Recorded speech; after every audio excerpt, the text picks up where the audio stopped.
just gonna send a link in the thing. Okay. I just sent you a link in the chat, like in the Google chat, and that should just take you to the like our page. Okay. Yeah. Sent you a link in the chat, like in the. I'll just make sure to like mute it if you're watching that, so that you don't get I paused it. Should I be like not pausing it? I mean, that doesn't really matter. I don't really watch that, but you can do a thing where you like pop out the chat. Sorry for 3 people watching this. This probably isn't very interesting. But you can like pop out the chat so that you can see what anyone types in. So it's gonna it has our faces back and forth. Is that Yeah. what's happening? Yeah, Okay. yeah. Oh, interesting. Okay. Yeah. Sweet. So let's see. We got 3 people watching. I think 2 of those are us, but one person's checking this out. What's up? So yeah, people are starting to tune in. Okay, we got this. This is gonna be a thing. So yeah, should we? I've just been doing the thing where like we'll like introduce ourselves, I guess, and then we'll get talking and hanging out. Anyone who doesn't know, hey, what's up? I'm Sam, aka Blackout666. I use he/him pronouns. I make YouTube videos sometimes. This is my channel. What's up? Yeah. What about you? What's up, Maya? Hey everybody, my name is Maya Ben David. I'm a video and performance artist. I use she, her pronouns. And what did I say? I'm an artist? Yeah, I'm an artist. Sweet. I was part of Sam's video. Yeah. Yeah, Maya was in my last 2 videos as like a few of your characters.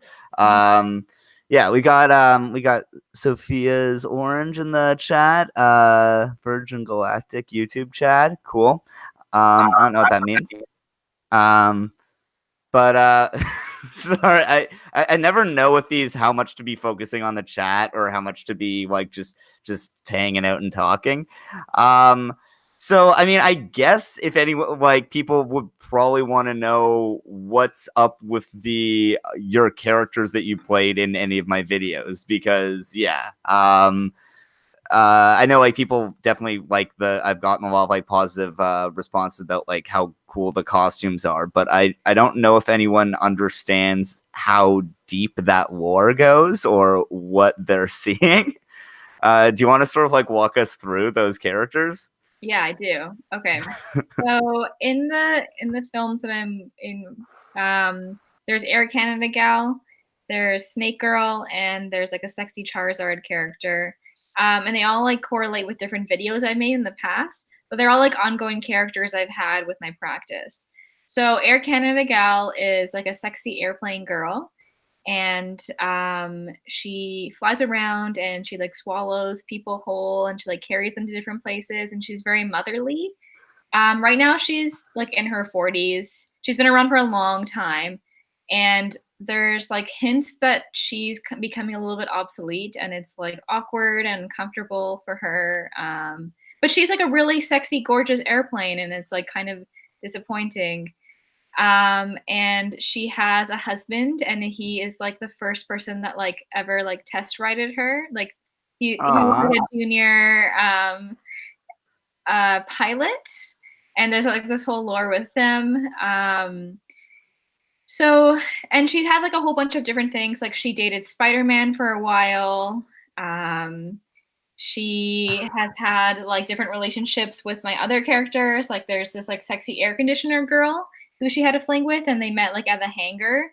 And she's like really pristine and beautiful and like made out of gorgeous like materials, but the air conditioner is all like rusty and gross. But that's kind of like what attracted each other to each other. And then there's the sexy Charizard character I have. And she is part of a video I made called Pokemorph Me. And that is about Pokemorphs, which are this kind of trend that happened where people make sexy anthropomorphic Pokemon. So if you just want to look up Pokemorph, you'll see pictures of like Pikachu, but Pikachu has like a sexy body, and maybe Pikachu's like hooking up with somebody else. Whoa. Yeah, I know, it's amazing. And it's interesting, like the power dynamics that happen in Pokemon. You're like, okay, obviously Charizard's always like a hot dom, duh. Right. Yeah. And Charizard can like pick you up and like spin you around and like has beautiful wings, so they're like the most powerful sex character, you know. Yeah. Yeah. Obviously, Pokemon have sex with like humans. Sometimes the Pokemon look more human-like. Sometimes, I mean, this is also like a porn thing. Yeah. Wait, is this something other than a porn thing? Like you say also like it has like that's not what I would think is like the primary thing that it is. I think people make Pokemon look a little bit like humans in other ways too. That's not always sexual. Like sometimes people make fan fictions of Pokemon that are that look like humans that are like anthros, and they just hang out with each other, or like have like just like you can be a furry and not be into like furry sex or something. Right. Okay. Yeah. I mean, yeah, I'm guessing that's like a big thing now with like Detective Pikachu too, but yeah. Yeah, so much potential with Detective Pikachu. I heard it wasn't like fully discovered as it should have been, but I need to watch it to actually say. Yeah, I was at a party. We'll get to that party because we started watching some very weird YouTube videos. But someone was like, "Yeah, Detective Pikachu's all up on YouTube," and it's just like an hour and a half of Pikachu dancing. Oh, I've seen that clip of Pikachu dancing. Yeah.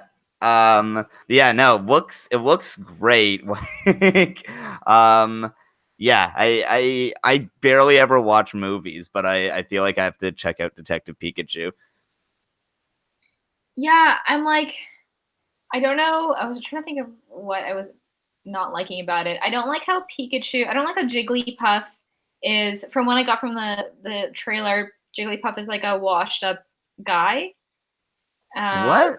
yeah, Jigglypuff is like a washed up singer, and someone correct me if I'm wrong, but um, I kind of like I always like Pikachu as being like very cute and Hmm. like being like a spicy, cute, high pitched voice character, and I don't like how they're taking all like the cute, high pitched characters and they're making them like comic relief guys playing those roles. Yeah, that's fair. I mean, yeah, they are like are you like that big like into Pokemon themselves, or is it more like this like other like subculture? Like I remember we talked about like I played Pokemon Go like not even still like I was never that into it before, but my friend got me into it now because he can get into beefs with it in real life, and I wanted some of that.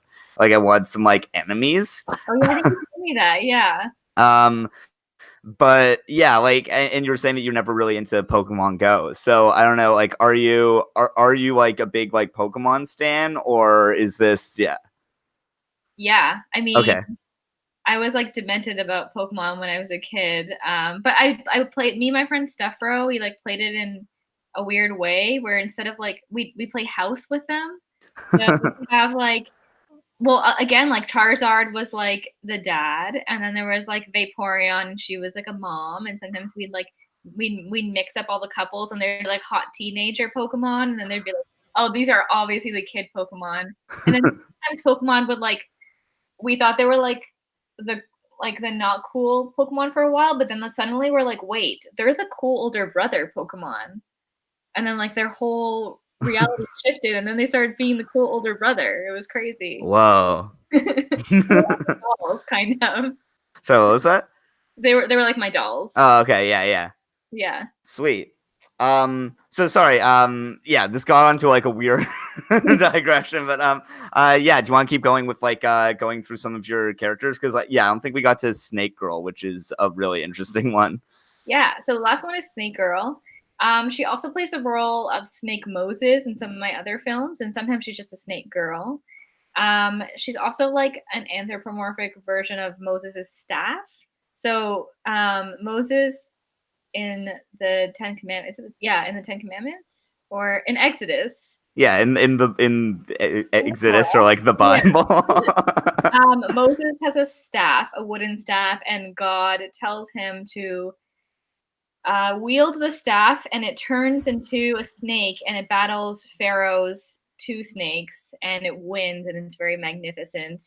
So this snake girl is kind of like an anthropomorphic version of Moses' staff that turns into a snake. Also, I made a video where there's like this snake girl, and she's trapped in a bubble laboratory, escape like a Nazi operated bubble laboratory, and it's like a wrestling opera, and she has to try and escape. And that way, in that place, she plays like this kind of like hospital patient kind of character. And then there's another character in it that's like part snake, and it's like a loose metaphor for like Jew. Okay. Yeah. Sorry, I'm getting called out in the live chat that I feel like I should address this. What? There's some drama happening. I got Crush This Beef. Sorry. Look behind you. Just commented. I'm working on a second video on Peterson where I'll look at some critical theory and address his claims about postmodernism. Top 10 biggest lies in history. So that is a claim that I made, which I'm actually probably not going to go into like critical theory much for it. I am still planning on making a Jordan Peterson video, which I feel like is probably going to just be looking at like public intellectualism. But yeah, I'm very sorry. I don't know if anyone who watches my videos has noticed this, but I take for fucking ever to put out a video. And patrons voted next video is going to be about food, and then the video after that is probably going to be Jordan Peterson part 2. But I'm sorry. Look behind you. The Jordan Peterson thing? Yeah, people want more JBP content, even though everyone's already made all these videos about him. And like every time a new video comes out, it becomes harder because then I have to be like, well, okay, well, Philosophy Tube already talked about this, and ContraPoints talked about that, and Thought Slime talked about this, and I'm tired. Okay, I was late for this because I ate too much, and now in the rain. Yeah, I ran in the rain. There's a big lightning storm. There's a lot going on. Look behind you. And I'm sorry I can't just cater to your sick need for critical theory takedowns of Jordan Peterson. Yeah.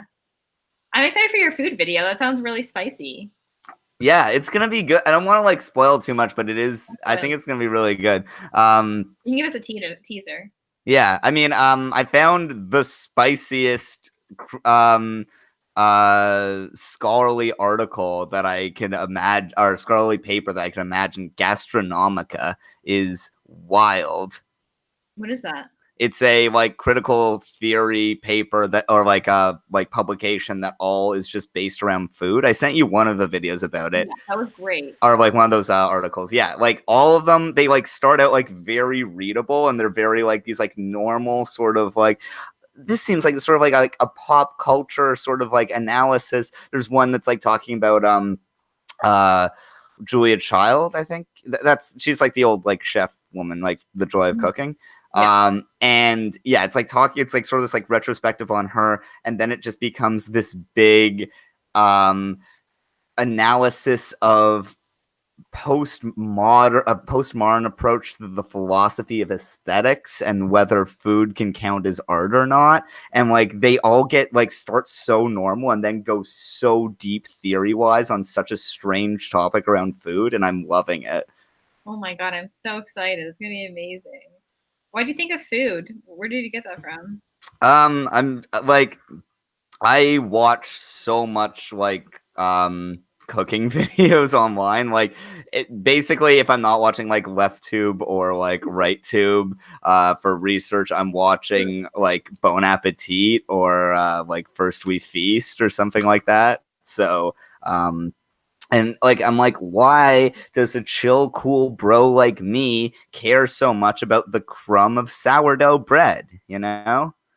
Did you make sourdough bread? No, I didn't.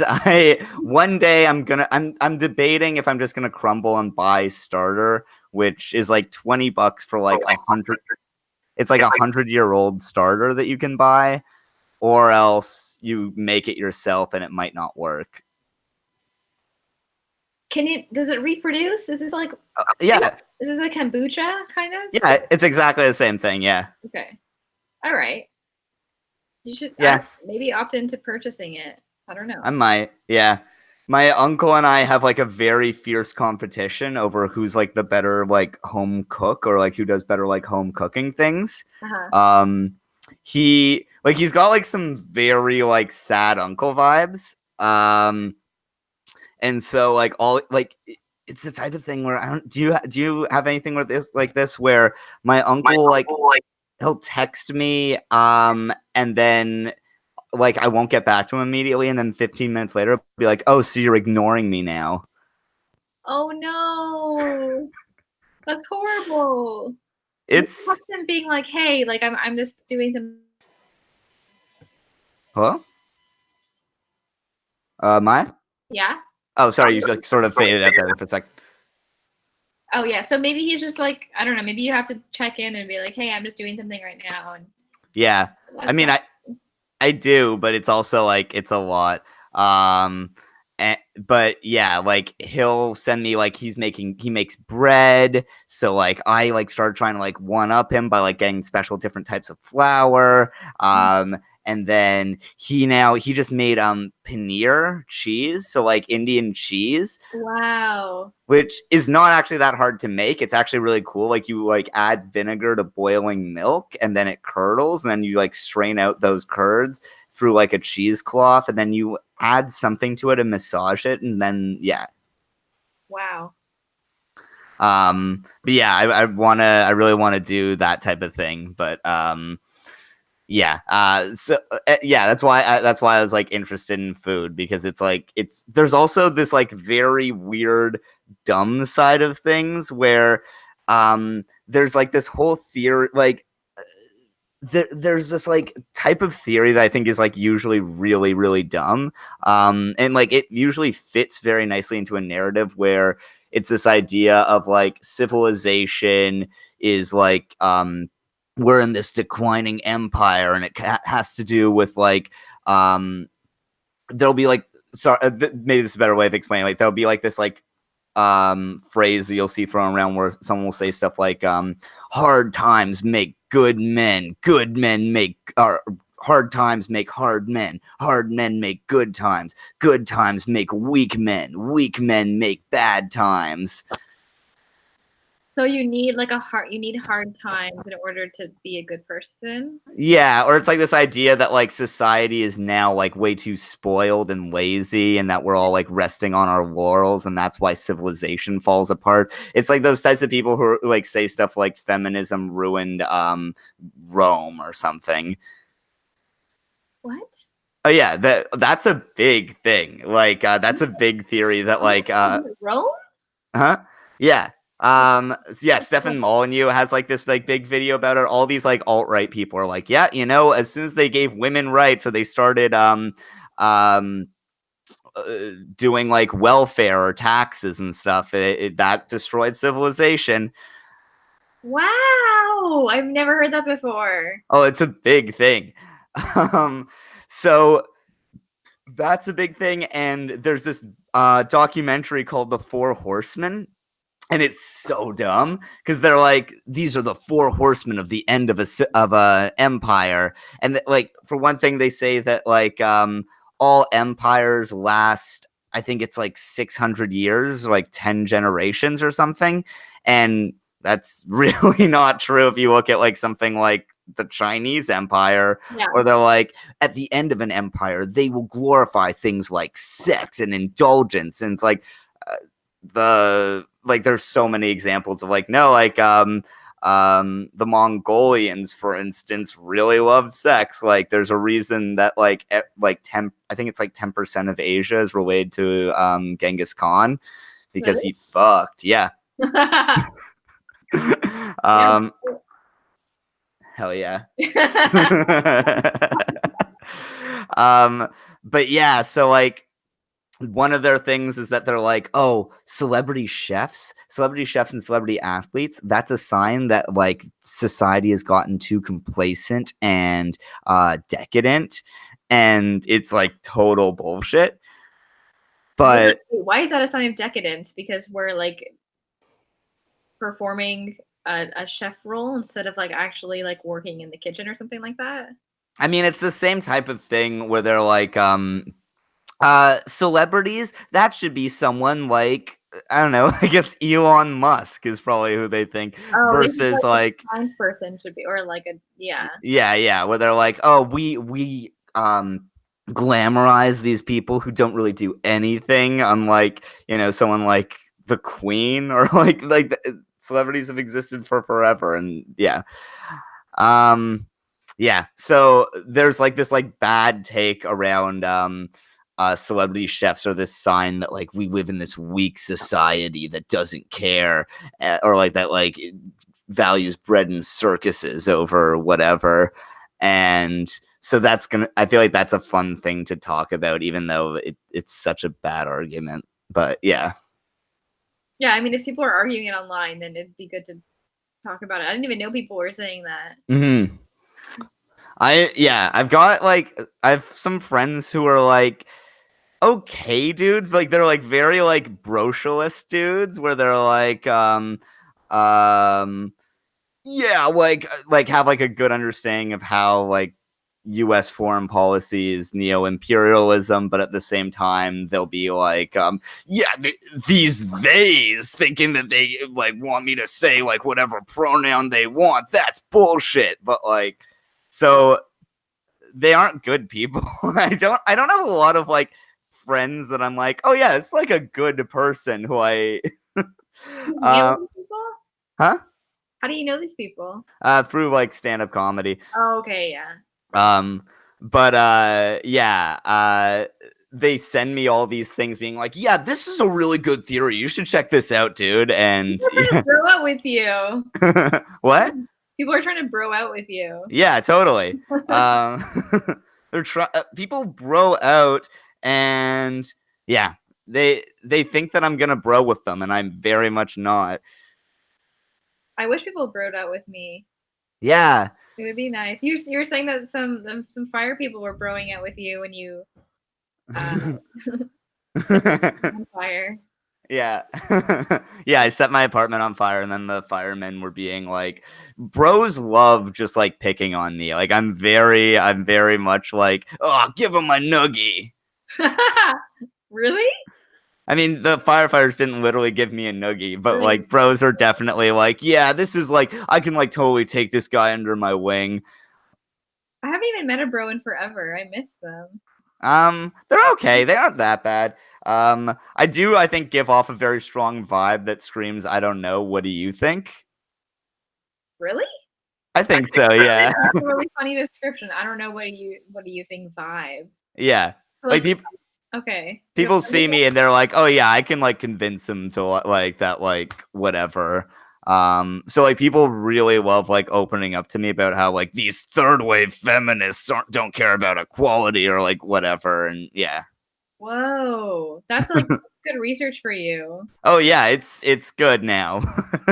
Like that's part of why I got into making YouTube content, is because I needed like some way to scream about this shit. Mhm. Yeah, and you've got like the good insider view of all of this. Oh yeah. Just want to see what's up in the chat. Dead Man Animations, being, oh god, the patriarchal narrative, the I'm bourgeoisie scum, but mainstream bourgeoisie culture upsets me. Nice. My beautiful boy Hansa is here. What's up? Um, sweet. We got a cool little crew going on here. Yeah. So yeah. I don't know. We like we're very much like brainstorming ideas about like what to talk about, and I feel like this is like kind of falling through right now. But we can definitely talk about some of those videos that you're posting in your Instagram. That one that's uh what how would you describe it?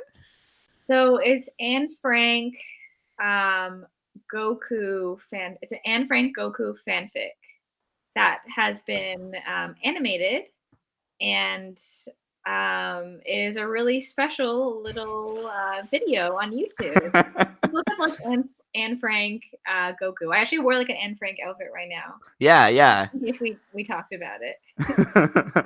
um so I mean that also, like, you were saying how it's like it's sort of like I've got this thing for like finding bros or whatever. I mean, I feel like that would strike me as like the worst part of the, like, some of like the dark sides of the internet. That it seems like you're very good at finding the like cute parts of that. Thank you. It's like it's really special because like people don't. Okay, I read like Anne Frank many times, and people don't like focus on the fact that like her her diary is very erotic, and she talks about like masturbating and like having thoughts about girls, and romance, and it's a very like I don't know, it's a very like passionate not like diary, and people don't really talk about her in that way. People don't give her credit for those things, those aspects. And I thought that like the Anne Frank and that falls in love with Goku was really honored that, and it made me really excited. So Anne Frank is like it's she's in the attic and she's writing in her diary and she's like so lonely, and then Goku like um he enters like a different time portal and he goes and like he appears in her time, and they have this whole like thing, and then he has to leave, and then he comes back when she's being taken away by Nazis and he saves her, and it's the whole like Mhm. what if there was a superhero to save us during the Holocaust or something like that. I mean, yeah, no, like, yeah, that is really cute. Like, yeah, you're right. You don't really see that. I guess like Neutral Milk Hotel, like, does the like erotic Anne Frank stuff, but otherwise, you don't really. Yeah. I haven't seen that. Oh, it's the band Neutral Milk Hotel has an album that is largely about this guy's erotic feelings about Anne Frank. Okay, that makes so much sense. Yeah. Okay, I need to listen to that. Yeah. Yeah. What? It's called The Airplane Over the Sea. Okay. Oh, Um, yeah. so- It's like it is like the quintessential like mid 2000s hipster indie rock album. okay. Um, yeah. Have you ever seen people who have like a quote that says like isn't it strange to be anything at all? No. Oh, I mean that's like a famous quote from that Is it from album. Japan? Oh, it's from Uh, the album. Yeah. But yeah, let's move from like that to comparing a worse representation of not Anne Frank, but someone else. We were talking about Ava stories. Oh my Uh god. Go ahead. um yes, I do. I don't know if I did hear about this on a podcast, so I don't want to be like I discovered this cool weird thing. Is definitely listen, like I listened to, yeah, but still, I'm sorry. I've got complicated feelings about Brandon Wardell, but they brought this up and it's amazing. So there's an Instagram account called ava.stories, like it's like one word, Ava Stories, and it's told through Instagram stories, the story of this like girl, or the premise is basically, what if a girl had Instagram and a smartphone during the Holocaust? Yeah. And it's so wild. Like, first of all, like it's very high budget. It feels very weird. Like, I think it's very good. yeah. It is very high budget.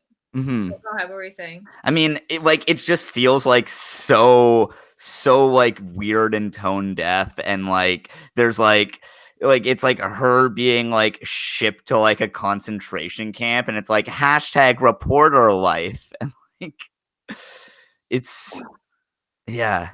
I also feel like it's a huge copy of Anne Frank's story. She's like 13 and she's Mm. hanging out with her friends and she has like a normal life, and suddenly, I mean, I know that's like a lot of people's experiences, but it seems like copyright. It I mean, but you know what I mean? yeah. It's suspicious.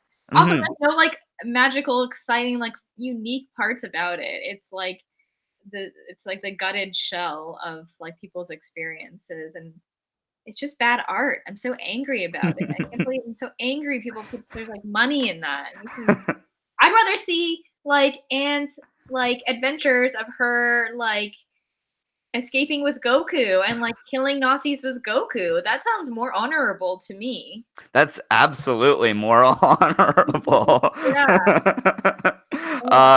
Yeah, no, like it's done just like very, very, and it's upsetting too because that is potentially like a very interesting lens to use to like tell a story. Like, oh, like we're gonna use like someone's Instagram stories. It's sort of like the modern like Cloverfield thing. And it's done in such a like aggressively uncreative way. And yeah, I'm trying to think how to make it better. Like if we could, if we had the budget of Eva.stories and we had mhm. a Holocaust story with Instagram, like we can make it so much better. Yeah, I don't know. I mean, I feel like a big oh, someone's also just in the chat saying Maya does art, where at?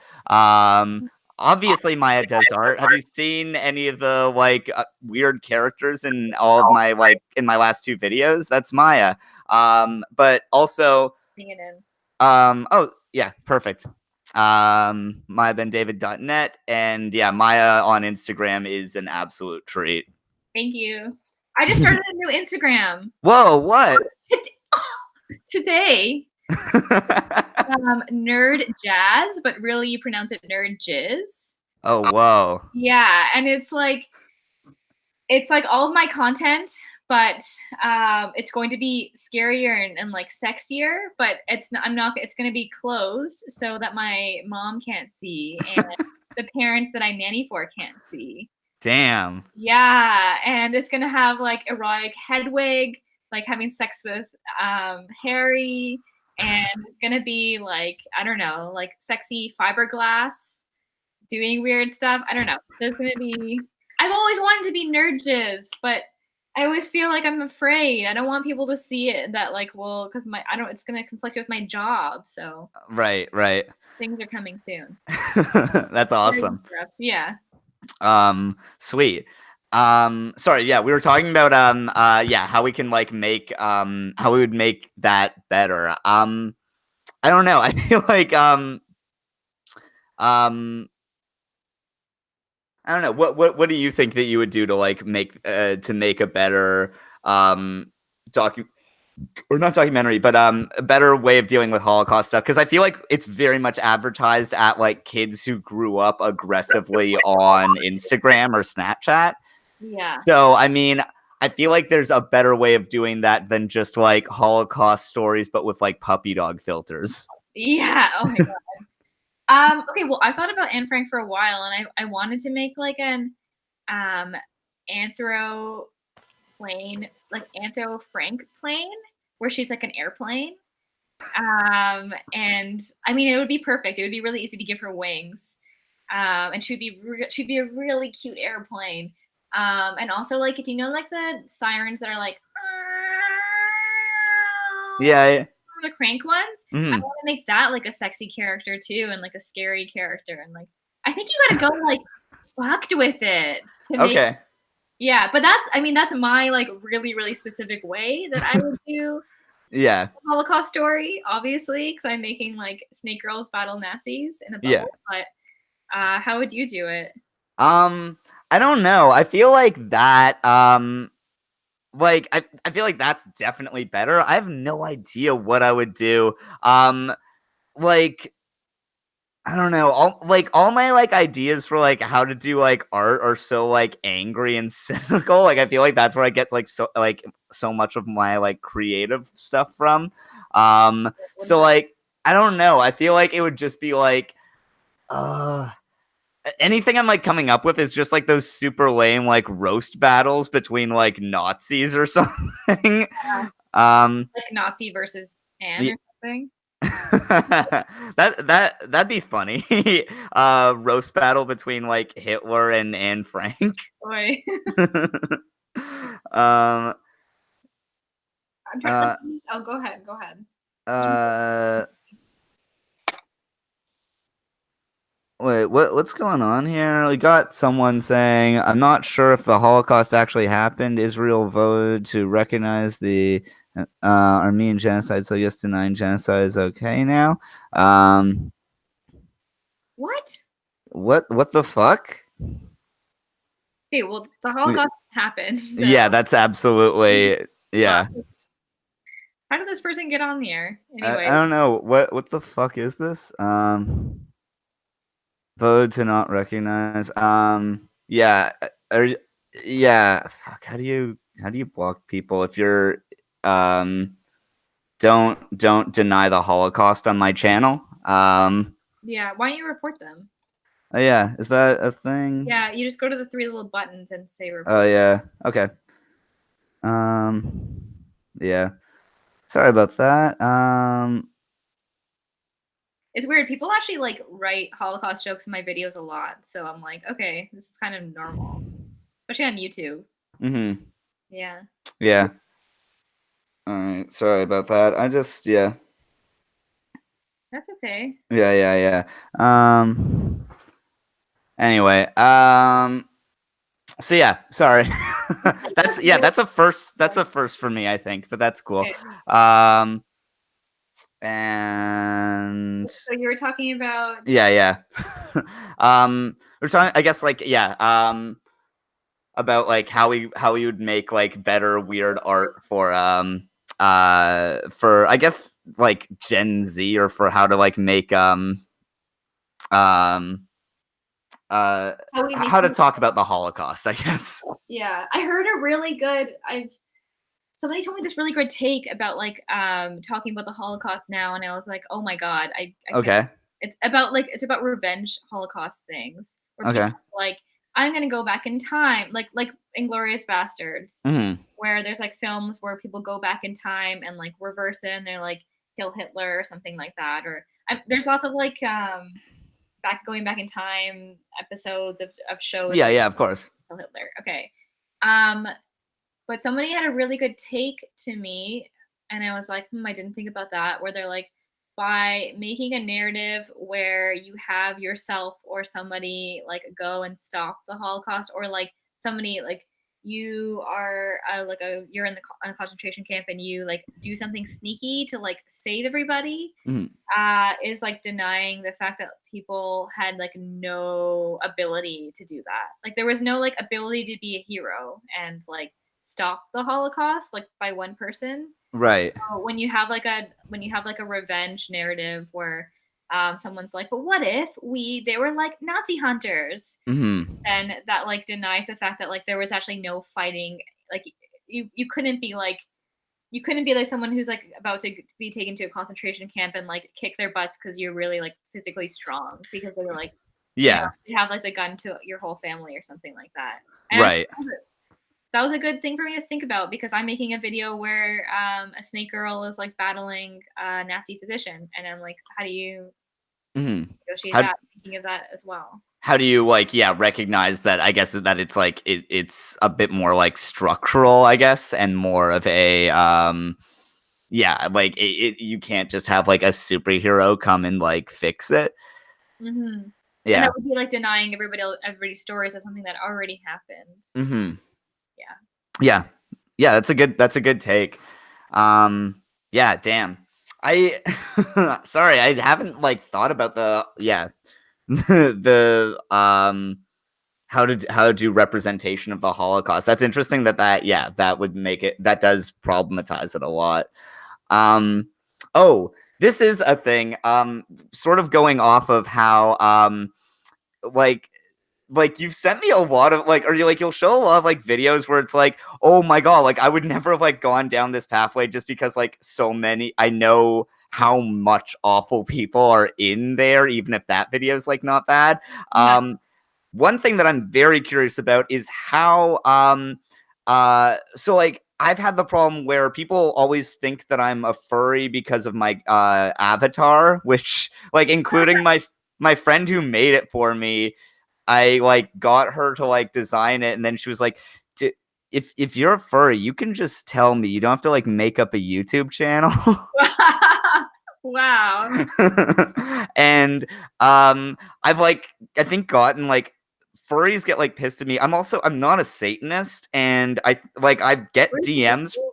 get DMs from Satanists like literally being like, "Oh my god, it's so good to see like another Satanist working and like making this type of content." And yeah, it's like I don't know what to say because it's like I picked my username as like a edgy joke. I didn't make it be out of like some conviction for that type of stuff. But also people generally think that I'm like sometimes people will see my stuff and think that I'm alt-right because like edgy username and like furry avatar. And I'm curious, do you know why do like alt-right people love furries so much, or why are so many of them furries? Why are so many alt-right people furries? Is that true? I don't know if that's true. Do you mean like why did so many alt-right people like use imagery of furries? I guess so, yeah.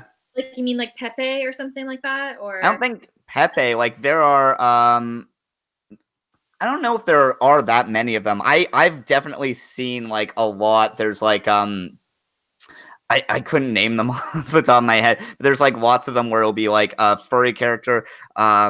There's one that's like esoteric entity that did a like response to another creator Thought Slime's video, and it's like this like him and all of his friends are like all like futuristic animals and stuff. And at one point, this guy Thought Slime made this like amazing video about She-Ra, and this guy called The Quartering, this awful YouTube channel that was saying like, oh, we like he was like criticizing the new She-Ra video or like the new She-Ra cartoon because it wasn't like hot enough.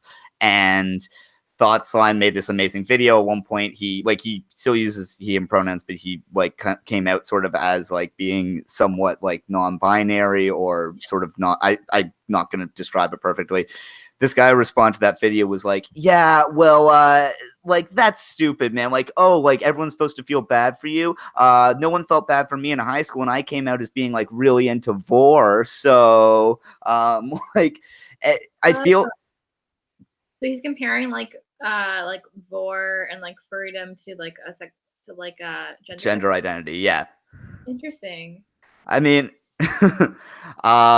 like I don't know. Maybe like it fully isn't as like much of a correlation as I think it is, but like there definitely are. It might just be that they're like very memeable, but like you'll see like so many pictures of like it'll be like or you'll be a lot of videos of like this like sexy dragon dude making a video about like in defense of pedophilia. Whoa. I'm trying to think of a good answer for your question. I think like okay, first of all, I think that like so many people are furries if you like really take away the word furry and you insert like can feel an emotional connection to an animal or object or like have found a connection when you read a book about like a hero that's also like a wolf or something like that and you feel like a wolf is just so powerful and special and like I feel like I'm a wolf like then Mm, suddenly you're like oh we all like wolves we all like feel good when we're like reading stories many of us feel good when we're reading stories about that dragons are amazing and then suddenly we're like okay we all feel like kind of emotionally connected to these animals and when they talk and when they exhibit human like characteristics, it's like even more exciting. And then you have characters that are like have like a little cat ears, and you're like, is that like a furry? I don't know. This is like in a massive mm, spectrum of just like um, part human, part creature, animal, object fusions, and that's all in like the furry spectrum. And I guess that like alt-right people are not like exempt from that. Like they definitely also mm, feel like that connection.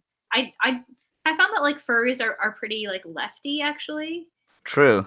Like they're pretty queer. They're pretty gay. Mm, Um, but I also know that there's like furries that dress up like dictators, and there's like Nazi Right. that wear like a sash, Yeah. a paw, but like it, yeah, but What? like a swastika or something like that. But those people are like really like banned from furry communities. I do think that like vor or like freedom or anything like that like is a form of sexuality. I don't know how other people feel about that, but I do feel like that's also on some sort of like queer spectrum. Mm. And someone like coming out as non-binary is very important to be acknowledged. And also people like liking other like fetishy things is also important to be acknowledged too. I mean, I do agree with that, but I mean, I also think that like I'm like a like cis het dude, so I'm probably not like someone to speak with like that much authority on it. But I mean, I've seen like a lot of like I'm on so much left book, which is the worst type thing way of like experiencing leftism. But there's a lot of like discourse around like asexual people and like it seems like pretty hardcore like hatred, but like Hatred of asexual people?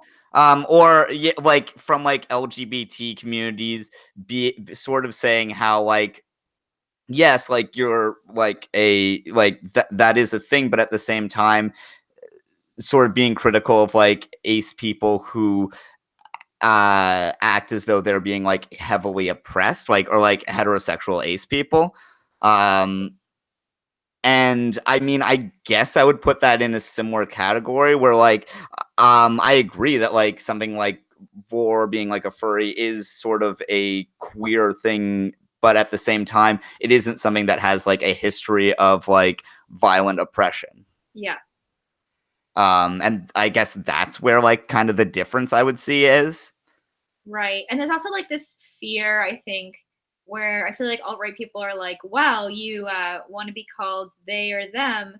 I just want to be called helicopter. What's that helicopter meme? Oh yeah, like yeah, the attack helicopter, like Yeah. the what And yeah. and that's like a really rude response where Mhm. like that's not them being like, "Oh, I'm a furry," or "I'm like, I think I'm a helicopter." That's like them ridiculing like Yeah, yeah. yeah, so then there's that kind of Yeah.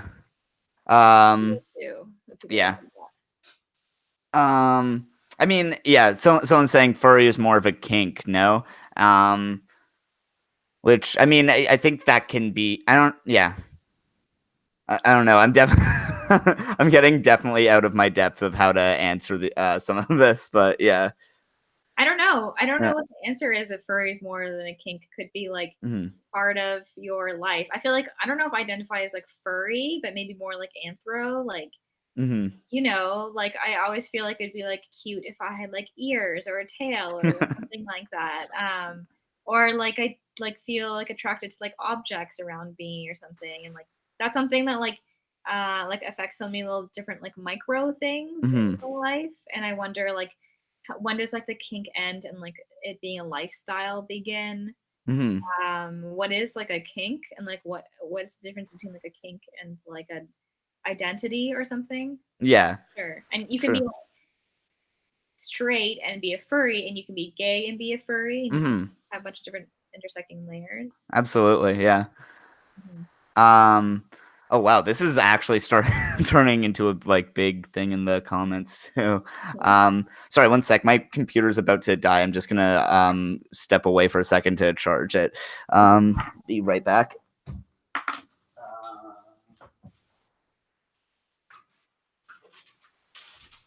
I'm gonna respond to Sophia's.orange. You say, I just like those expressive faces and wide range of anatomy. Um, I kind of get what you mean. I kind of get how you're like there's a wide range of like things that could be sexy about a person that don't just have to do with like the literal human body. Like um you can like imagine somebody with like wings, and then all of a sudden like there can be like a million times more sex positions or something like that if somebody had wings. So and like I don't know if I don't know if just thinking like, oh, it'd be hot to like bang somebody with wings is being a furry, but like it's definitely not like you're not like a regular Yeah. fantasy. Hmm. Um, I'm just responding to some of the comments. yeah. Yeah. Sweet. Yeah, I don't know. I'm sorry. I feel bad. I still don't know how to deal with these. We're like, earlier, like we were like trying to plan it, and I was like, yeah, it'll be fine. We're just gonna like riff it out. And last time I like assigned way too much, and like with like Theory Plebe, and Theory Plebe read a ton of stuff, and then I didn't. And now I like, yeah. I don't know. One day I'll figure out the right level that to be doing this stuff with. I think we're having good conversation. We'll just keep talking. Yeah. Things will evolve. Yeah. So yeah, what other stuff have you been working on? What other stuff? What am I doing? Okay, so I just finished. I'm in the process of finishing a mold made video. I like posted a little bit about it, but it's this video where there's this maid, and she's made out of mold, like the mold bacteria, and it's based off of this bottle of hair conditioner that I've had in my bathroom for like 4 years. And it has a little bit of mold on it, and has a little heart on it that's mold. And it's never run out. I've had this hair conditioner for like 4 years. What? Yeah. I just need to use the tiniest little bit of hair conditioner. Like, it's just smaller than a pea. And it's like amazing elixir. So I've had this hair conditioner for so long, but because of that, it's very moldy, and I clean off the mold and it just grows back. So I made this video where this maid, and she's like made out of mold, and she's like the bottle, and she's like a nanny, and she's looking after this like bratty like teen girl.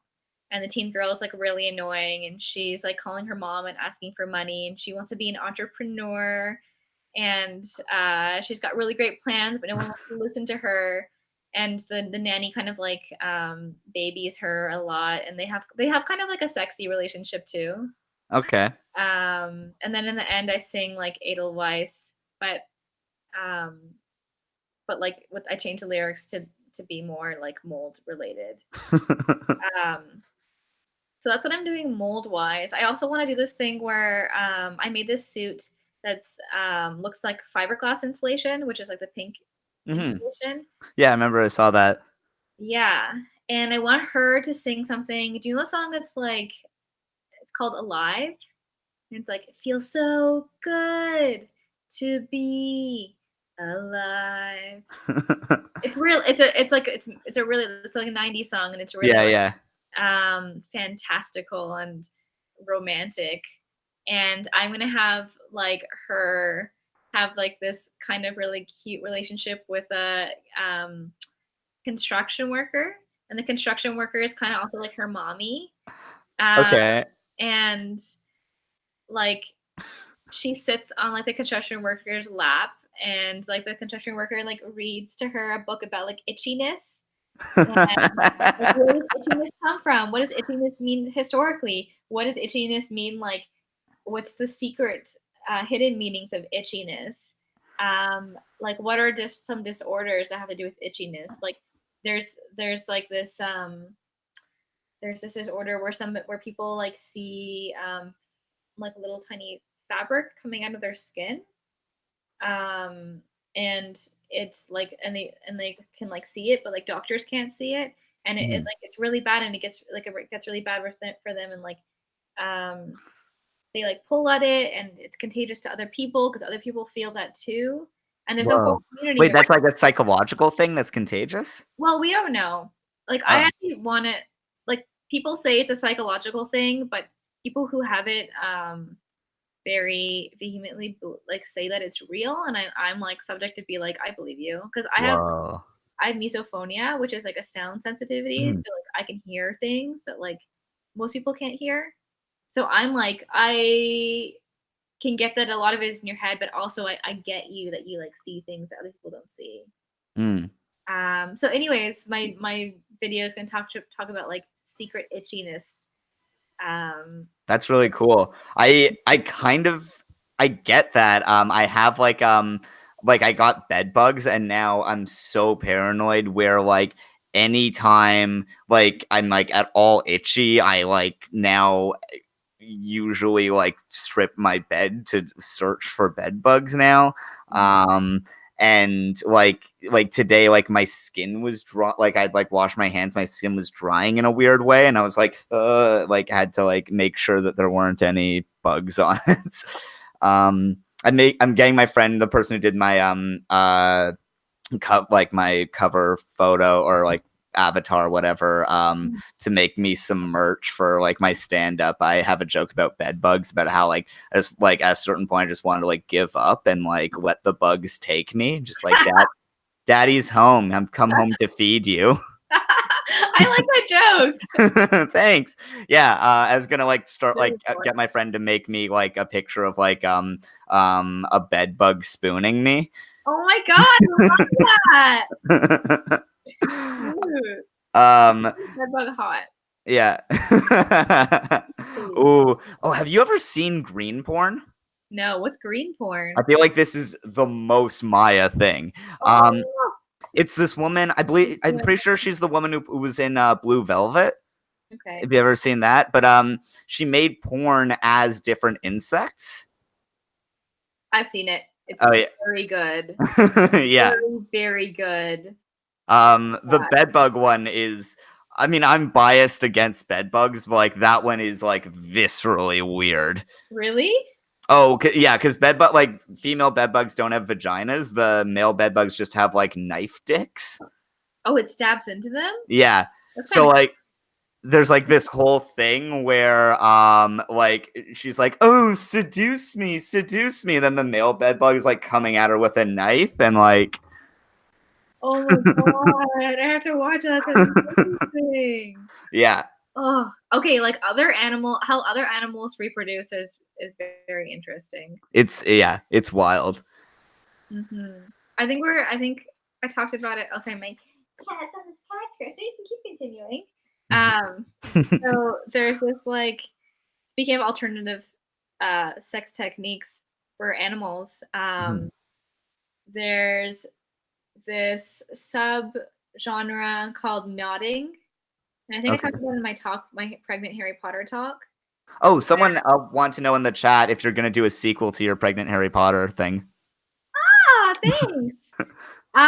Well, Harry's literally in labor and hasn't given birth yet. So yeah, I have to. Like, he's right there. And like also what is the child gonna be like? Obviously they're like fused with Voldemort. So are they gonna be evil? That's gonna be a big question. How is how is he gonna be able to like birth? Like is he gonna get a C-section? I have to explore all of that kind of stuff. Yeah, so I'm going to. Awesome. Hmm. Sorry, you were saying? Oh, I was talking about nodding. Oh So yeah. it comes from like I think it's wolves breeding or cats breeding where like um it's basically I think when a wolf, someone correct me if I'm wrong, when a cat or wolf breeds, like the male genitalia enters and then it can't leave or something like that. And like until like the cat or wolf is done. So that has been adapted into a subgenre of it's like mostly gay porn, but it also Mhm. has a whole bunch of different like um, variations too, where like there's like certain species of men that like cannot together. Um, and it's like a whole thing, and there's like alpha males and there's like omega males, and there's certain males that like can give birth, and Mhm. they like they go into heat just like wolves and cats. So it's so that they follow a similar life structure as or like sexual structure as animals, and that's really interesting. Oh, that's wild. Yeah. Yeah. So look up Mpreg or Omega Verse or Nodding, like Knotting. Mm. Just in that. Yeah, that's really interesting. Uh-huh. um oh fuck, that reminded me of something but I forget. Um um oh man. This is completely unrelated. This is the thing I was telling my friends about. I think I saw Hansa in the chat earlier. I was telling this today, but I just found so I have this thing where like I have like a deep fantasy of getting my ears like cleaned by a doctor. Really? Yeah. Okay. Cause like first of all, like I love like all those like zip popping videos or like stuff coming out of people videos. You? Yeah, they're so good.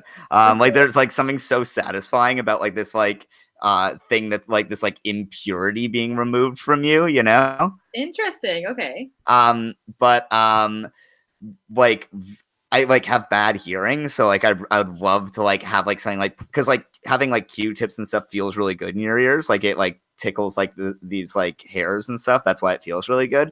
But I have this like because like if you have like a thing like removed, like I have this like image of like in my mind of how like there'd be like a pop and then suddenly I'd be able to like hear better, and there's that like euphoric feeling where a discomfort that you'd forgotten about is removed and suddenly it's like so much better. Uh-huh. Um, so I found out that there's like a whole genre of like Instagram accounts that's all ear doctors pulling shit out of people's ears. Whoa! And have you been going to town on it? So here's the thing, I don't know if I can handle it because even because like it doesn't come out as cute and nicely as you would think, as like as you would want it to come out. Like they Yeah. have to like slowly pull it out and it's sort of awkward and it gets like stuck in times, and like they get it out at the end, but I legitimately get so stressed and worried that it's not gonna come out. Oh my god. But it And always comes out, right? it always comes out, but I'm starting to feel like that stress isn't like the relief of it coming out isn't better than that feeling of stress that I get while I'm watching it. Would you ever get this done yourself? Oh, that's my I hope to one day. Why can't you just do it now? I don't get what the hold is. I don't know. I feel like I have to like set up an appointment with a doctor, and like my friend told me that you like kind of have to like lie and say like you're like something's hurting you or something, and then they'll usually do it, but like I'm worried about that. Like this is like this is gonna be like my like big talk like bullshit thing. Like it's like, yeah, one day I'm gonna get my ears clean. Shut up, Sam. It's never gonna happen. You're never gonna leave this town and get your ears cleaned. Oh my god. I wonder if there's like I wonder if you don't need to get a prescription for it. I wonder if there's like a place that'll just do it for you. I don't know. I've heard it's actually bullshit. There is like a thing where you like stick a candle in your ear and it's a special type of candle and you light it and it like sucks it out. Like, and when you pull it out, like there's like a bunch of wax that's attached to it. But apparently it's actually bullshit. Okay. So I don't know. I like if there is like just a home thing that you can do, oh boy, I want it. But What kind of do you have bad hearing? yeah, I've got really bad hearing. Really? Yeah, so like it runs in my family. My dad has terrible hearing and like is like won't wear his hearing aids because he's like embarrassed by them, or slash he doesn't like the feel or the sound of them. Mm-hmm. Which like I kind of get, but like sometimes it'll be like an important thing that he just did not hear a single word that was said at it because he didn't want to bring his like wear his hearing aids, and we'll be like, Oh. why don't you wear your hearing aids? And he's like, because I didn't want to. God. Yeah. God. Ah. So like I will probably one day need hearing aids, and I'm like resolved to never be like that. Like as soon as I need them, I am plugging in. Yeah. But yeah, that, and then I also work at a kitchen that has like a very loud hood fan, which I am sure is fucking up my hearing. Oh my god, wear some ear protectors. I guess, yeah. Do it. Get into that. Maybe we can be twins. I also want to get a hearing aid thing, but to lessen the sound of my ears. Oh wow. I mean, I just got like Bluetooth headphones that they have like a cool feature that's weird where they have like microphones. You can turn them on so you can hear the surroundings, but like through the microphone. That sounds bad. I don't want to hear my surroundings. You want to hear your surroundings? Why don't I you want to hear your surroundings? Oh, I hate it. I hate it when people are I mean, I have misophonia, so that literally I means see. like anger at noise. Oh, okay. Anger. I feel like people are literally offending me or like physically they want to hurt me through their Wow. noisiness. Yeah. I mean, I do kind of get that. I remember when I was in school, I would like do these like just like super long all nighters, and like I'd be like 2 days without sleep, and then I'd hear like a car horn, and I'd like just like want to like scream like, "Be kinder to each other." Okay, that's like kind of like an element of it. Yeah. I mean, like it's probably not the same because that's like yeah, just yeah. Yeah, it's just like this anger at sound. But yeah, I would love you could have some of my good hearing and I can have some of your bad hearing and we can Oh my god, yeah. If we can switch, that'd be amazing. yeah, I would love to have not great hearing. I mean, I'm just saying that like I don't know what you struggle with actually. I don't want to say that. Um, yeah, it's not great. It's pretty annoying where I don't know if it like I feel like I can hear things kind of well, but I can't make out what they are. So like I'm constantly either like saying what over and over again when someone's talking to me, or I'll just like sort of smile and laugh and just hope that that was fine. Hmm. Have you looked into Hunter? Oh wait, I guess never mind. I was gonna say this is actually for deadening noise, and you don't want to deaden your noise. But I mean, No. like, when you're like working in the kitchen, you can buy Hunter earplugs. What what when people hunt, Yeah. Yeah. they use special earplugs. You can buy those. It might help you. Oh, whoa. I mean, the thing is, like, it's in a kitchen. Like, I still need to hear what other people are saying. It's Oh just yeah, over top of, yeah, that's annoying. That's tough. yeah.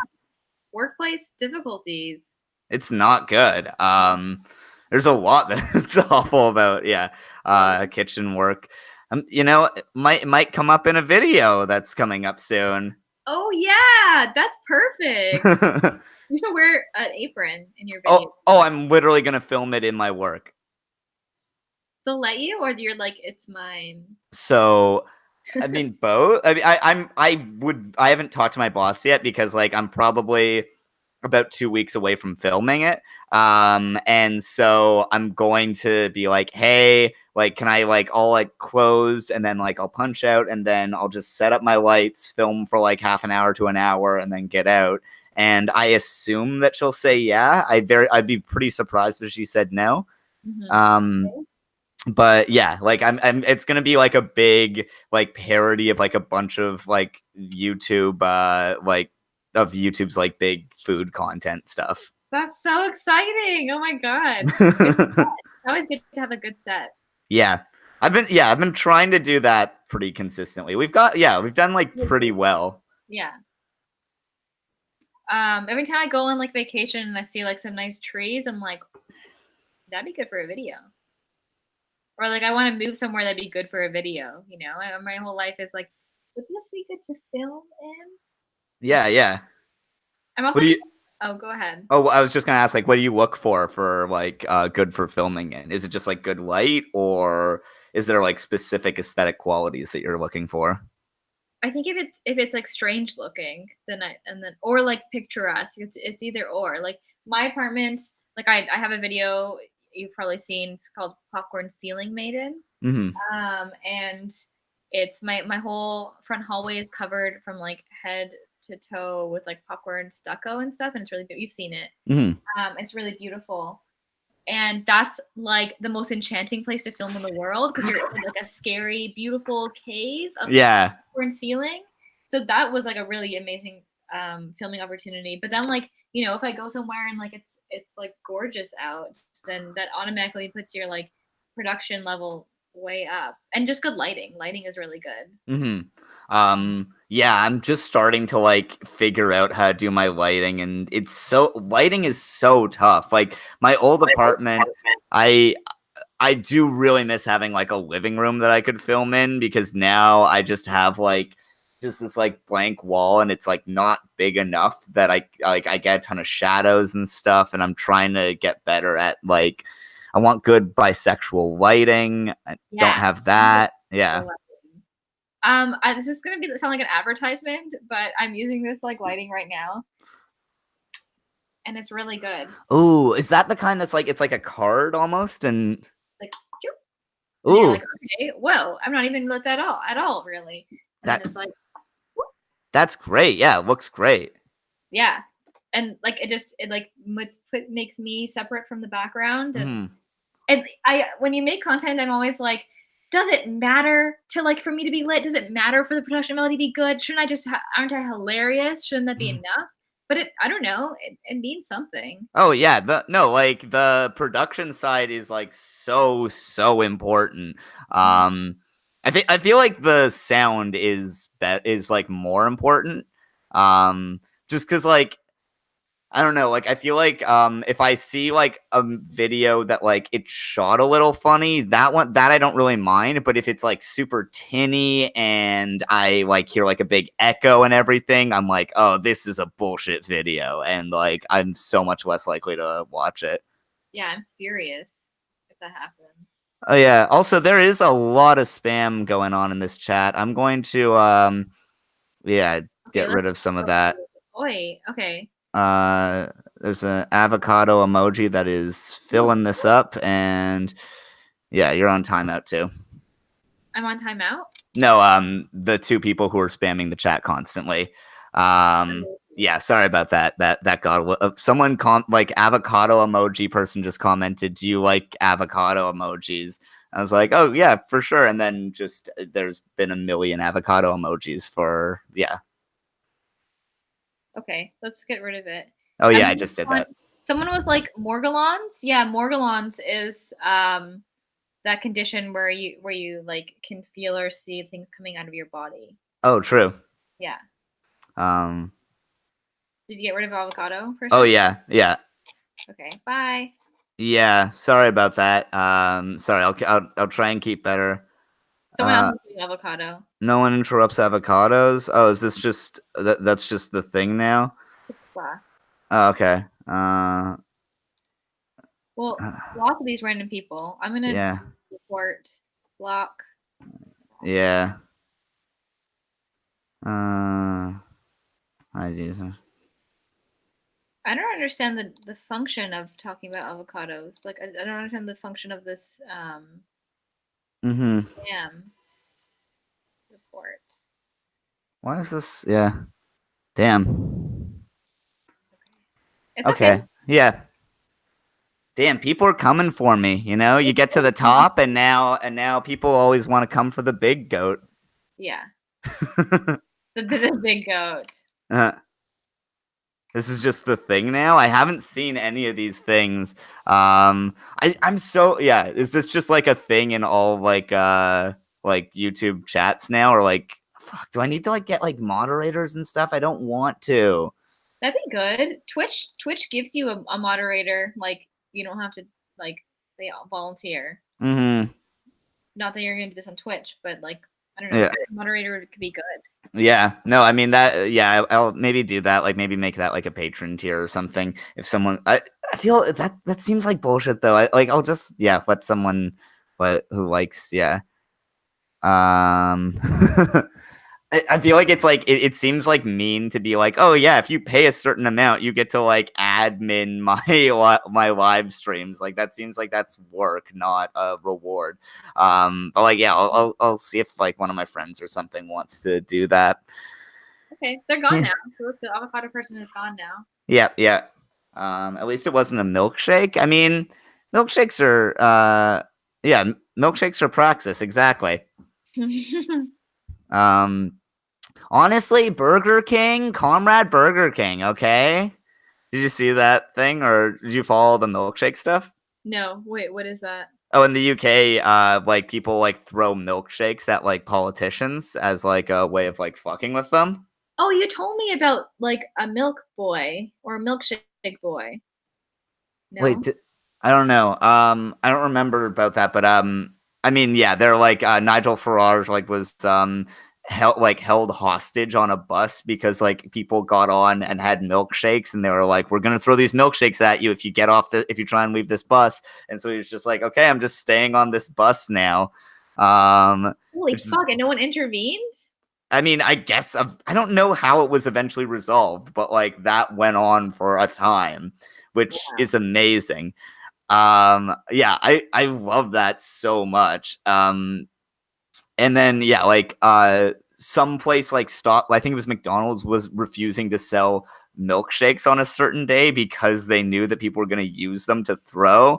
And then I think it was Burger King was like, we have milkshakes, and everyone's like, oh, Burger King.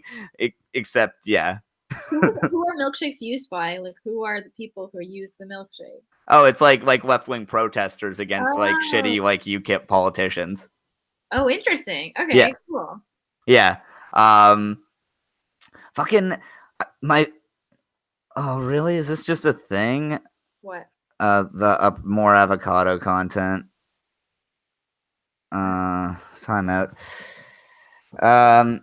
Anyway, this is so stupid. I don't smash the avocado. Smash the fash, smash the avocados. Okay. But what was I gonna say? My favorite like protest thing ever was in France in like I think 2007, 2008, when like all these like factories were closing and they were like not giving workers their like pensions or whatever. A bunch of people started doing boss nappings. What's that? Kidnapping the CEO of a company. What? Yeah. Whoa.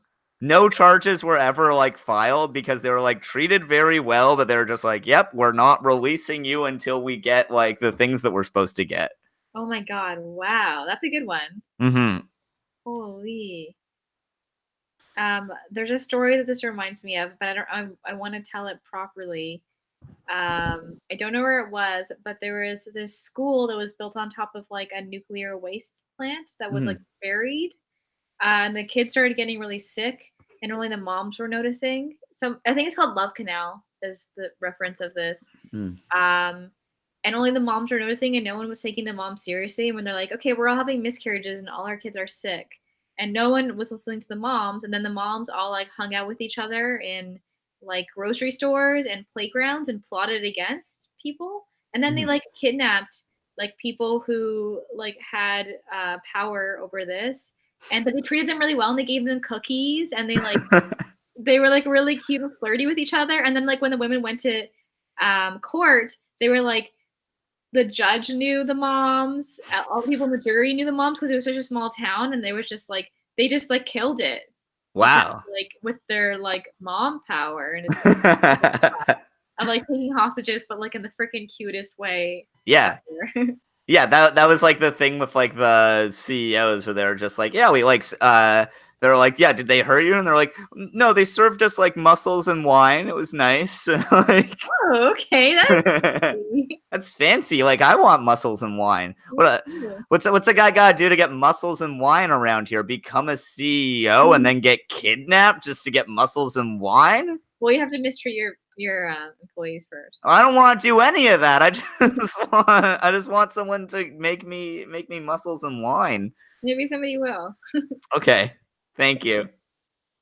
So anyone just watching this, my birthday is coming up, and I hate surprises. They're gonna kidnap you. Yeah, kidnap me and give me and feed me mussels. Someone Sophia's Orange in the chat is mentioning the elections are tomorrow. That's the British elections, right? I feel like I should know that more, but I don't. I don't know. Just wanted to see what's going on there because I'm so like disconnected right now. I suck. I need to be better about that. It's gonna be a shit show. I don't know what's gonna happen. Yeah. EU Parliament elections. Yeah, we're just in the colonies, so we don't. I don't really know about that. My my ex-girlfriend, her like parent, like her family is all British, and her grandparents literally referred to her as their granddaughter from the colonies. Oh my god, that's Yeah. insane. I can't believe that. Oh my god.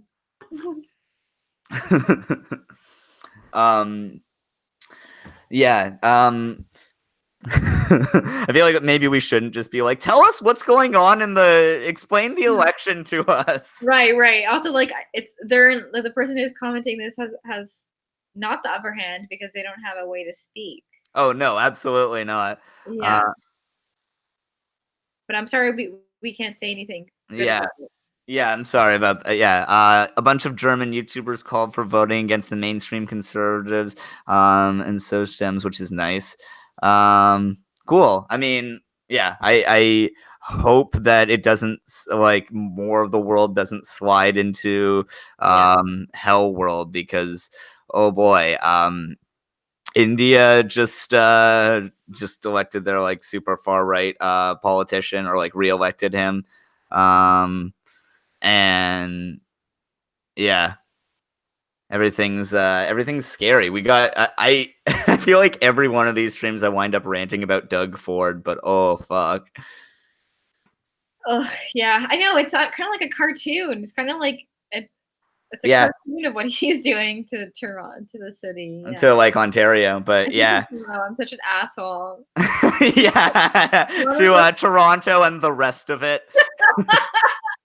Toronto people always just talk about Toronto. Yeah, that's like a big thing that like a lot of like Canadians don't like Toronto because we're like self-centered around Toronto. This comedian I know had a great joke where he was like all these other places they hate Toronto. I'm like, I have no idea why you hate Toronto. We don't think about you at all. Yeah. But yeah, like one nice thing, I guess, with Doug Ford is that his popularity is already like super low. Yeah. He still has, I think, what is it? It's 3 more years, so it can still keep ruining everything. But yeah, yeah. I'm always so angry. Like this, maybe you can relate to this, but I'm always angry at like super conservative Jews who vote for like Doug Ford or something like that, and I'm like, why? How? What? I'm just angry as a Jew. I'm like, come on, step up, man. then I'm like, okay, like I don't know. You're like already.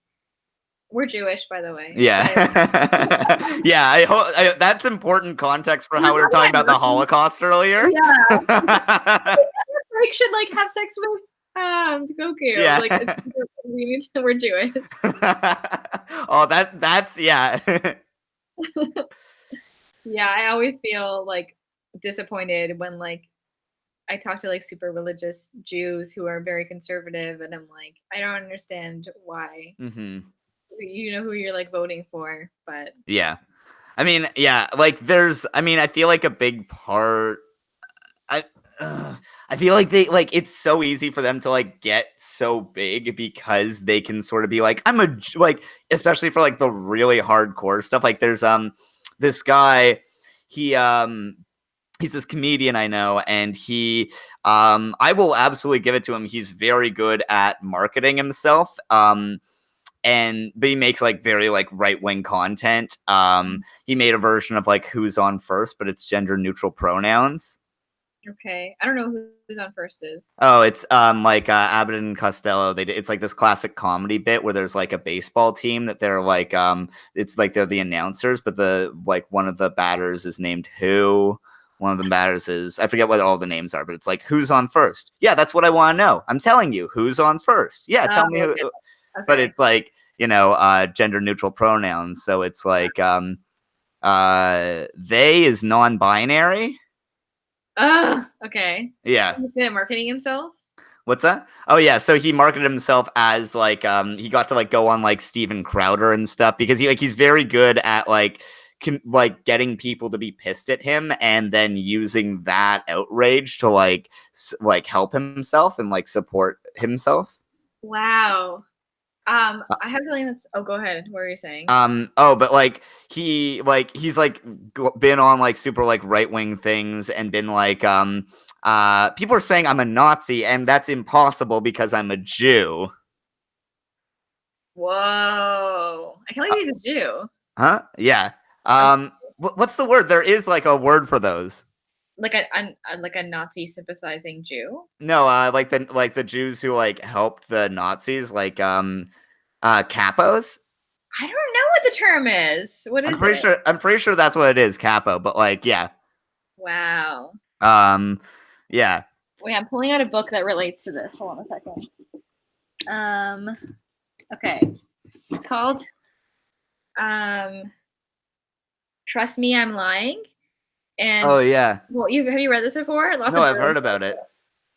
And it just talks about it's like this guy, and he makes this like play-by-play thing about like agitating like lefty people in order to like become like really mainstream. Mm-hmm.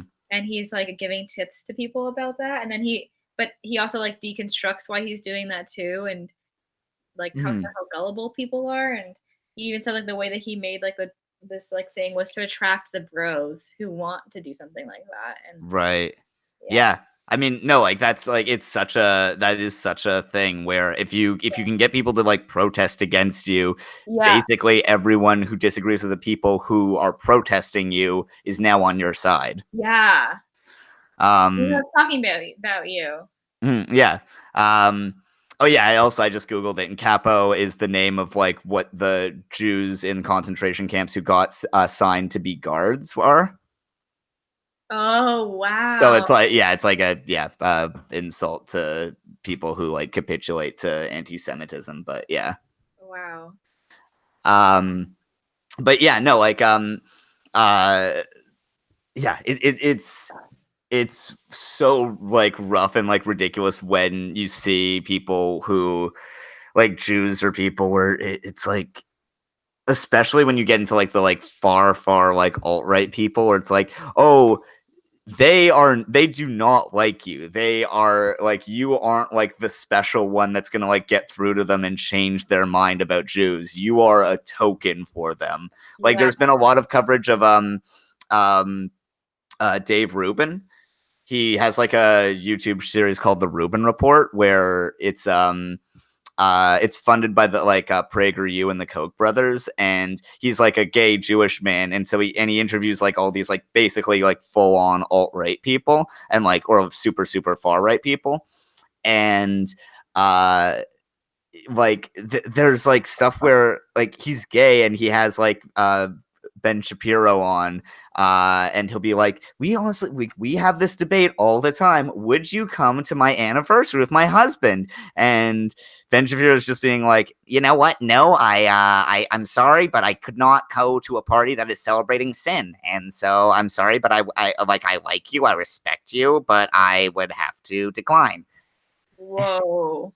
Yeah. He's having this conversation with, oh my God. Or like there's this other guy who he interviewed, and then later the guy that like, not Dave Rubin, but the guy he interviewed was like on his like podcast or whatever, found out that Dave Rubin was gay and starts freaking out and is like furious that he did that interview. And he's like, why didn't anyone tell me I went on this guy's show? I shook his hand. Why I would never have done that if I had known that he was gay. And like, oh. Oy. Oh my God. Like there's so many of those people where like it like Milo is like their thing is like, he's not alt-right, he's Jewish. It's like he literally like it leaked that like one of his passwords was long knives or whatever. Long knives? The Night of Long Knives is the like refers to like the night that like the Nazis killed, like, so the Nazis used to have like a fairly like actually kind of cared about like socialist side of them. They're still like kill the Jews, but also they're like redistribute the means of production. Okay. And then there's also like the more like the fascist side. I could be a bit wrong on this. I not have the best. So please feel free to correct me if I'm wrong in the comments. But basically, there was like when people are like they were the social, like they're the National Socialist Party. There is some truth to it that there were some like socialists in the party, and on the night of Long Knives, they purged them all, and also started like going after like socialists and trade unionists and stuff. Whoa. And then he had that in his name somewhere? That was like his like password for his email. What? Oh my god. Yeah. That's fucked. Mm-hmm. Yeah, it's crazy when people have this like crossover where you're like, how are you supporting this? But I don't know. We can't interpret why that happens. Yeah. I mean, I tend to be like pretty cynical and just look at it as like this is a very easy like rise to like success. Like there's a pretty like it's a pretty easy barrier to entry to be the far right's token Jew content creator or something. Yeah. Like if you want to be like successful and like famous, like honestly, Maya, like we should just like start making like art that shills for the far right. They'd love us. Yeah, do they have art? Um What art do they, I mean I feel art is so lefty. It's hard for me to think of like not lefty art. yeah. But I'm sure I can find some. I need to look up alt-right art. That would be Yeah. really interesting. What do I feel like all their stuff is just like I feel like they just pretend to like classical like Renaissance paintings and stuff. Like I feel like no one actually is as into that as they claim to be. Yeah. Cuz like oh yeah, this is something I wanted to talk to you about. Like I think I sent you a while ago. Eric Taxon has the best video about why like the far right like has like such a big problem with like modernist art, like modern art and stuff. That was a really good video. If anyone hasn't seen it, that is such an amazing video. But like basically his thing is that art kind of breaks the oh yeah, someone just mentioned Italian futurism, which was absolutely that. But yeah. Also, Thoughtsline made a really good video about a web comic called Stone Toss today, or I think it came out today or last night. So there are some right wing artists. Anyway, I need to get better at this. I'm focused. I'm ready. I'm centered. I'm aware. I'm in the moment. What was I going to say? So Eric Taxon made a great video about how a big part of the right's problem with modern art is that it's not meritocratic. Like the amount of work that goes into something doesn't doesn't directly correlate to quality of art. Yeah. And yeah, I feel like that is like a big issue for them. And so like they all stand just like classic paintings that are like hyper realist or whatever. And it's just like I do like some of that stuff, but that's also like so boring. And yeah, that was a really good article. Go ahead. Yeah, I don't buy that they actually like that stuff that much, you know? Like Yeah, I feel like no one no one likes classical Gothic architecture and like hyper realist paintings as much as the far right pretends to. Okay, I see what you're saying. Surely there must be alt-right painters or something like that, or artists. Yeah, I mean futurism is like fascist, I guess. Yeah, but like I mean contemporary artists. Yeah. Well, there's artists that are racist. That's true. Yeah, and there's artists that like are appropriative. Like there was this one artist, I can't remember. They were making like indigenous inspired or like indigenous art, and then kind of like they just weren't indigenous, and you're like, what? Why were you making this? But I wouldn't say that's alt-right. That's yeah. Oh, that reminds me of no one. I mean, I don't think I have that many people in Canada watching this, but no one takes me seriously about this. But do you know about the gin called Ungave gin? No, what's that? it's upsetting because it's really really good gin. It's like the yellow gin if you've ever seen it at like the like LCBO or whatever. Okay, maybe. It is really nice gin. I'm not trying to hype them up. I shouldn't say that anymore. But they all their imagery is all like indigenous, like sort of like cool, like yeah. I can't do a good description of it, but it's all like very like indigenous themed and inspired, and it's very much owned by like just two white people. Really? Yeah. Wow. And like no one takes me at all seriously when I'm like, don't drink that gin, it's problematic. And they're like, No one takes you seriously? no, they're all like, I don't care. It's gin. I'm like getting fucked up. Wow. Yeah. One, I once watched a video where there were a bunch of there was a choir, no, an orchestra. I think it was in Taiwan, and they were doing they took a whole bunch of the Prince of Egypt songs and recreated it, and I was like, I'm like that was the best honor of like I thought they honored the Prince of Egypt so well, and I'm like, thank you for appropriating the Prince of Egypt. That was amazing. I'm usually against culture appropriation, but that was like I was very happy as a Jew for that to be culture appropriated and to be honored. Like it was amazing. Yeah, yeah. Yeah. That's sick. Like what did they do that like did it so that was it just they like just nailed it or Well, okay, The Prince of Egypt is just like an animated film, so it actually hasn't been like explored that much in a classical sense at all. Like they don't play it in like it has a soundtrack. The soundtrack's by like Hans Zimmer, but it's not actually it's not something it's not like the Nutcracker where it's like played everywhere. So they like there isn't any other versions that aren't like directly related to the film. But so they took like tiny moments from the film and they like made that operatic. That's so cool. I know, it was amazing. And like even like the sound effects from the film and like the different voices and stuff was like in the performance and it was incredible. That's awesome. Yeah, and I felt and The Prince of Egypt is like one of my favorite films, so I was really happy. Cool. Oh fuck, there was something else I was just thinking about, but I'm blanking You're talking now. about the gin and the culture appropriation in gin. Oh yeah.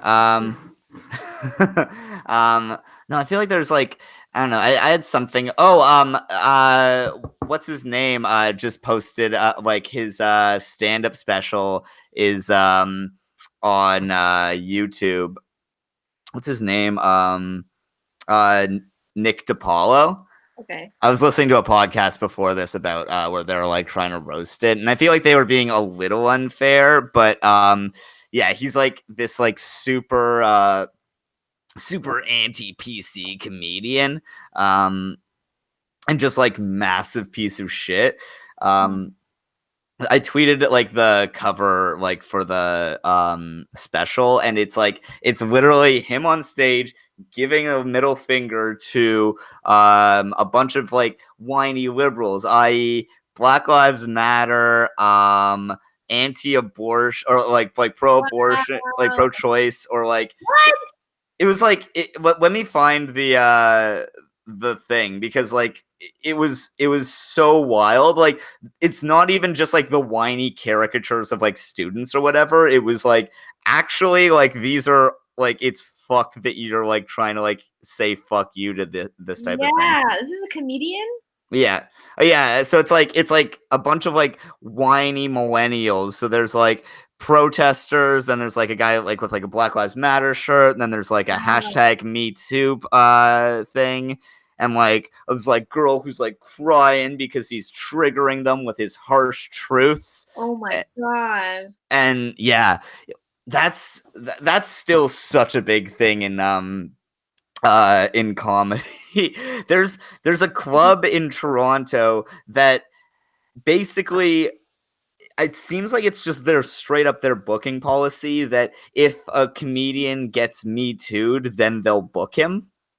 What? Oh, okay. It's a joke. I mean, not really. Like it's basically like there's this guy who this person like wrote this like big thing about that he like sort of like that he like raped her, I guess, by it was like one of those like a bit more like fringe things where her therapist afterwards is saying like no, that like that is sexual assault, even though it's not some, even though you didn't realize it at the time, where they'd been dating for a while and she didn't want to have sex, and after a while he was just like, come on, let's do it, and then she eventually decided to do that, and then she wrote this big piece about it, sort of like going into how he sort of like pushed through like a lot of her boundaries and all sorts of stuff.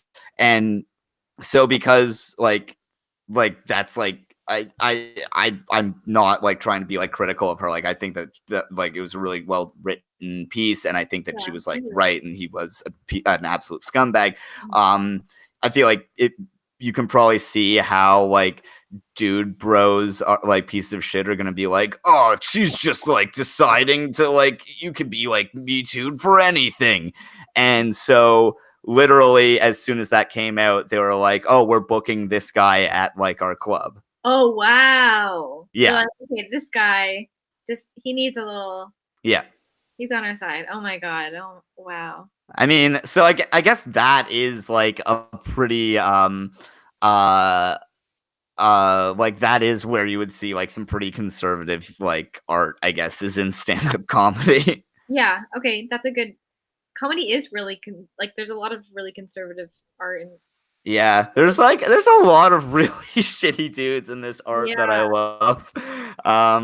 Yeah, there's like yeah, I feel like it kind of like tracks with like Eric Taxon's whole thing about the amount of art like effort that has to go into something. You'll sort of get this like more like conservative-y mindset about it. Like the more times that it's like the more of an emphasis there is on you have to really grind out the fundamentals and the skill aspect of it. I feel like that fosters like versus, I'm not being like anti like grinding or like working hard at your art, but if you look at, if you're like value like that over other things like sort of like originality or sort of like I don't know, like being like sort of inspired. Like YouTube feels very different for that. I feel like that will cultivate this sort of like toxic atmosphere a lot of times. Also, just like lots of basic people have that like idea of like representational art is superior art because it's kind of like that American dream. It's like this person worked so hard and they trained and they're like I don't know, they're like a professional at this and that's why they're worthy of my money and that and like this can be a great direction, like a great decoration in my house. Right. Yeah. Yeah. With you, but yeah, but I mean, I feel like people like white ringers might like even take it even a step farther and be like angry at conceptual art and like really like privileging artists before who just like focused on things that are beautiful and like there's like this whole like there's a whole like swing back in the art world of like art right now is like really focused on like identity politics, but there's lots of artists that are like low key rejecting that and stuff, and that's always a little bit suspicious. Yeah. I mean, there is definitely like like we were talking at the beginning about how there's that like this culture's like cultural decadence and whatever. Like I definitely see a lot of stuff where people are like less like more like impressionistic or less like yeah, like representational art is like a sign of like moral decay because you need art to be demonstrating what pure beauty is rather than whatever else. And it like, yeah, it seems so ridiculous. Yeah, I mean, because that's like really easy to do. I mean, making something that looks really beautiful is like isn't that hard, I guess. Or isn't that like original? And it's kind of like, yeah, it's pretty boring. I mean, yeah, I sort of like looked at it. I tried to get at this with like my video about Seinfeld, about how I feel like art sort of has like a spectrum between aesthetics and meaning. and that like often like something that's like you can have something that's like very very like pure aesthetically and like very like aesthetically striking, but it won't really mean that much, and then the more meaning you put into something, generally the more like the aesthetic side of it will like become weaker. Yeah, I think that depends. I think it's like a really case by case thing because you can have something that's like really gorgeous and beautiful, and it can mean something like subtle, but like a lot of conceptual art is like the rejection of like or contemporary art's like the rejection of like beautiful things and is like, there was like the ready-mades, which like Marcel Duchamp put like a toilet in like a Hmm. gallery, and people just put like anything can be art now, and people are angry about that because people want like there to be an exclusivity to who can be an artist. Hmm. Yeah. Yeah, I mean, what wasn't that? I think it was like the Modernists or something, where there was like some guy who like I think it was after World War One or I think World War One, where some guy was like, the world doesn't deserve beautiful art anymore, which Whoa, is what like was such a that? great like super emo thing to say. Yeah, wow. Why not? Why don't we deserve the beautiful Because art? like after like I think it was World War One, where he's like after like this much like showing like what humanity is capable and like the awful things that we've done, we need art that like reflects how awful people can be instead of just shows like pretty stuff. Well, that's like, I mean, I feel like that's how each kind of art era has like evolved from like people like rejecting beautiful things, like things were really representational and really like religious before, and then Hmm. people started flattening the planes, and people started like putting more attention to like like poorer people than like the upper class or like religious figures, and they started giving more Oh, um yeah. spotlight to them, and how art is evolved by like different people like being artists and like talking about their experiences, and making things like less pretty or like more I don't know, just like fucking with each medium each time. That's a really good point. I hadn't thought about that, but yeah, that makes sense. Hmm. Yeah. Uh, Oh, go ahead. I was just reading a comment. Reminds me of a new term I learned recently: Sisyphism. Apparently, Basquiat used that when people argued for creating slash conserving jobs, like equating effort with value. Oh.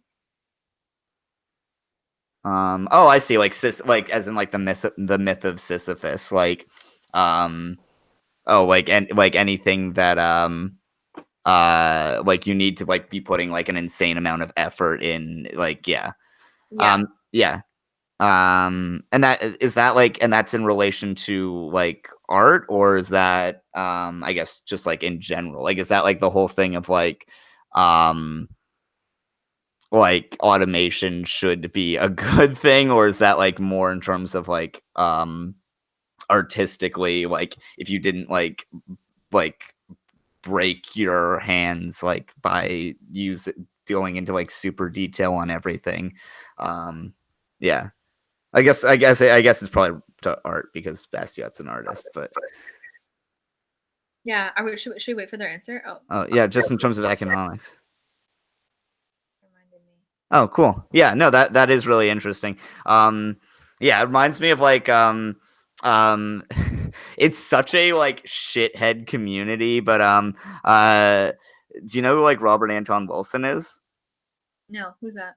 Um he is this like author. He wrote a book called The Illuminatus Trilogy. He's the guy who basically invented the idea of the Illuminati like as we currently know it. Interesting. Okay. I mean, it existed before that, but like because they are like a real historical thing, but it's also like he's the one who like made the idea of like the global conspiracy, whatever. Hmm. He is super super like sort of like libertarian hippie spiritualist guy, so a lot of his stuff is like he'll like combine very like libertarian philosophers with like Marxist like economics and theories, but in a way that like doesn't have that much continuity or like rigor to it. But he has a book called the Schrodinger's Cat Trilogy. It's like super pretentious. But what like he makes this like ideal world. Like it's a cool book because it's like many multiple like alternate universes of his first book. Like as a sequel, it's just like 3 or 4 alternate universes all happening of the last story from like his other book. Whoa. And one of them is just he makes like a perfect utopia, and one of his things is like encouraging automation and sort of like being like, yeah, no, like it basically his thing was like you get like a massive like you get like a ton of money if you from the government if you find a way of automating a job, or if your job gets automated.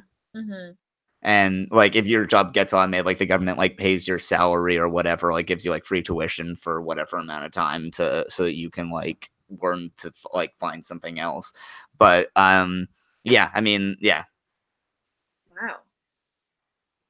I need to read that. it's cool. It's also like it's like 1,000 pages of like he's like fully like have you ever had in school like the professor who like misunderstands uh Einstein to like use like the theory of relativity to explain like subjectivity in art? Mm-hmm. He is the most that.